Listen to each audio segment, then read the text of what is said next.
এই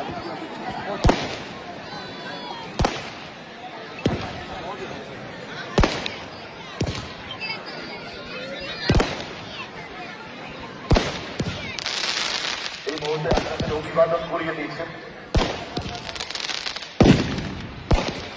আর দুটো দল প্রস্তুতি পর্ব নিয়ে নিয়েছে। আজকে উদ্বোধনী অনুষ্ঠান, এর ফলে একটু সময় লেগে গেল। আমাদের অনারেবল তিনি আমাদের মাঝে আপনাদের অভিবাদন করিয়ে দিয়েছেন। Thank you very much. তাকে অসংখ্য ধন্যবাদ জানাই আমরা। ज्ञान था ना सर, अरे में बहुत ज़्यादा टाइम लग गया। ज्ञान था ना सर। ন্যাশনাল লেভেলে কম্পিটিশন লেভেলে হিসাবে রয়েছে আমাদের সাথে।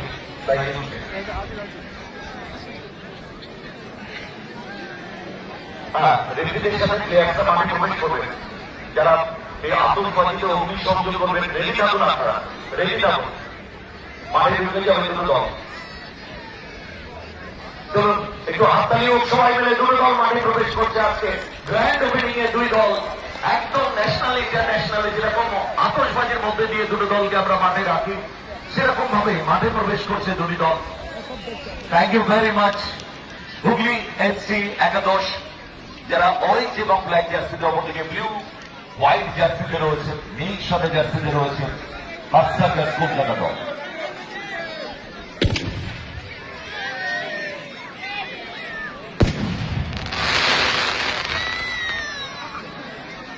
আমরা মাঠ প্রদক্ষিণের পর আমাদের স্যারকে মন মঞ্চে আমন্ত্রণ জানাই।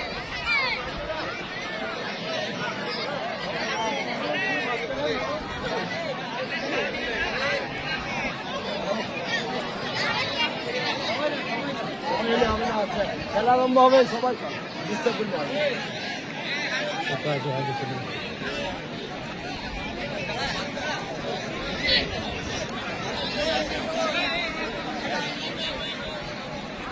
पिंटू और पिंटू भाई, हाँ पिंटू भाई, हाँ हम लोग खेल जाओ पड़े बाबा।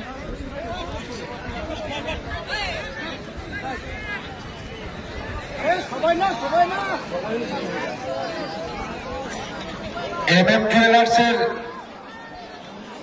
কোন প্রতিনিধি থেকে থাকলে মঞ্চে আসার জন্য অনুরোধ করছি। MM জুয়েলার্সের কোন প্রতিনিধি, MM জুয়েলার্সের কোন প্রতিনিধি যিনি এসেছেন আমাদের মঞ্চে আসবেন একটু।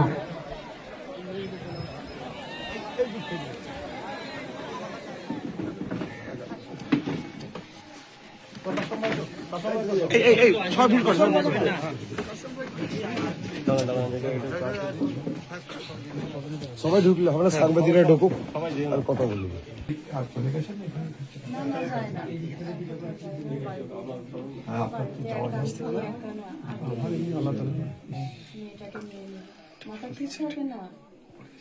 মনে হয় বাঁচবই না, বেঁচে থাকবো না। কেননা আসামিগুলো এখনো ধরতেই পারছে না, ধরাই হচ্ছে না। এটা আমার প্রধান কারণ যে ধরছে না। আবার একটা আমি পিপি চেঞ্জ করার জন্য বলেছি, সরকারি পিপি চেঞ্জ করার জন্য বলেছি, করছে না, করবে না, করবে কি না জানে না, এখনো করছে না। আমি সেই আপনার তো বড় লয়ার, বড় জাতের লয়ার, কিন্তু একটা সরকার থেকে একটা পিপি তো দেওয়া হয়েছে, এত ওই পিপিটা আমি চেঞ্জ করতে ওদের পক্ষে কাজ করছে। অক্টোবরে সব 24 তারিখে আমি ইয়ে করেছি, এখন পর্যন্ত কোনো আসেনি, এখনো মাথায়। ওই জন্য তো আসে সরকার ভেবে আমি একটা গ্রামের মানুষ, আমার একমাত্র মেয়ে যে চলে গেছে, তার জন্য কি আমি ন্যায্য বিচারটুকু পাবো না বলুন? এতটুকু তো আমি আশা করতেই পারি। আপনার কথার আর যুক্তি তুলনা হয় না। আমরা সব লক্ষ্য করি তো আপনার কথার যুক্তি ধার তুলনা হয় না। ভদ্রতা, আপনার দুঃখটা বড় আমরা শেয়ার করতে তো পারছি না, কোথাও খারাপ লাগে আমাদের। ওই ফুটতে এটা যতটুকু আমি অন্য বেশি কিছু এসপির কাছে অনেক কিছু চাইনি, সরকারের কাছে আমি অনেক কিছু চাইনি, আমি শুধুমাত্র চাই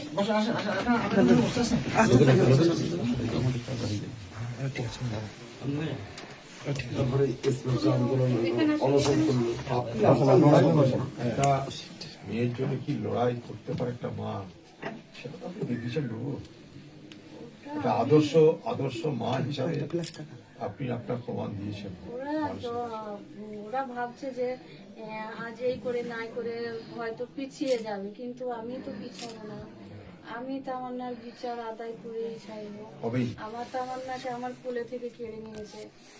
আমি বলেছিলাম যে আমার হাতে থাকে, অ্যাকচুয়ালি তখন কিন্তু হাতে থাকা মানে সব সময় কাছে কাছে থাকে। সেই মুহূর্তে হয়তো কেউ প্রশ্ন করতেই পারে যে হাতে যদি থাকলো তাহলে কেন তোমার কিছু হলো না। আমি এটা বুঝিয়েছিলাম যে আমার হাতেই থাকে, অথচ সেই দিনকে হাতেই থাকা মানে তো এই কাছেই নাই, সবসময় আমি হ্যাঁ চোখে সেটাকে বলে হাতে থাকা। আমি এটাই বুঝিয়েছিলাম।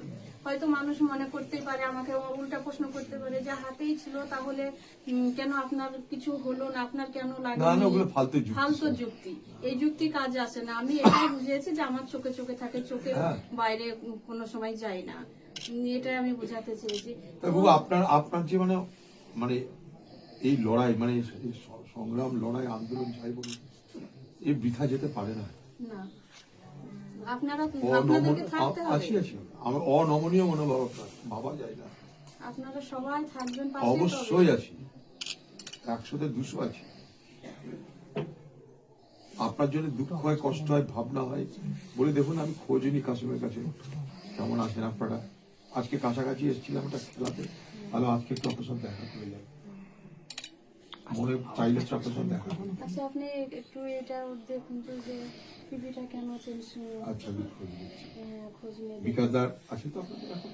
হ্যাঁ, আমি খোঁজ নিচ্ছি বিকাশদারের কথা। ওনার সঙ্গে কথা বলবেন, চাচার সঙ্গে। ঠিক আছে, কথা। তো ওই টিভি চেঞ্জ না করলে কালকে ডেট আছে আবার। আর আমাদের অতীত ইতিহাস থেকে ইমাম হোসেনের কথাটাই চিন্তা করেন। আজকে ভাবুন, তারা তো আল্লাহর প্রেরিত দূতের নাতনি, তাই না?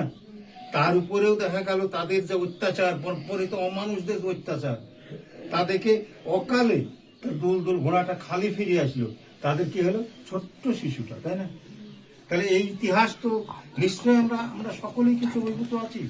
তাহলে একটা খেলতে হবে আমাদের যে সবার উপরে একজন আছেন, তিনি ঠিক সঠিক সময় তার মূল্যায়ন করবেন। কিছু করে ফেলবেন, ওটা করবেন না, ওটা গুরু করবেন না। ধৈর্যটা ধরতে হবে। ধৈর্য দিন। আর আপনি তো জানেন, ধৈর্য ধারণকারীকে আল্লাহ ভালোবাসে, এটা তো কথা। ওটা করবেন না কখনো। আপনার এখনো হাল স্বামী আছে, এগুলো কথা না, তার উপরে ওই ক্ষুদ্র মানুষের বিচারটা চাওয়ার জন্য কে করবে বলুন? আপনি যদি অধৈর্য হন। হয় মা তো বুবা, আমরা আসি আপনার সাথে।